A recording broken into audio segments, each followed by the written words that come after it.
மீன் ready, தக்காளி ready. இனிமேல் நம்ம சமைக்க வேண்டியதான். இது போட்டாச்சு.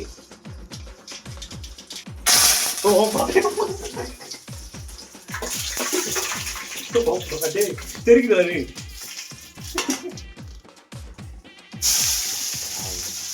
இதுக்கப்புறம் கூழ்ல ஆயில் போட்டுங்க. முன்ன சமைச்சா என்னடா பண்ணுறது சொன்னீங்கன்னா கமெண்ட்ல சொல்லுங்க.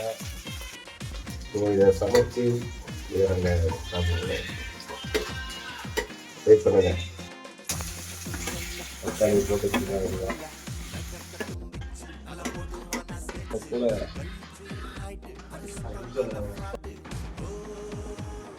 ஒரு விஷயத்தையுமே ரசித்து பண்ணா அனைத்துமே அழகா இருக்குன்னு என் ஃப்ரெண்டு சொன்ன விஷயம்.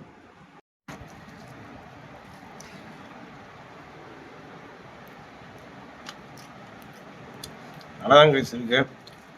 வந்து சாப்பிட்டு போங்க.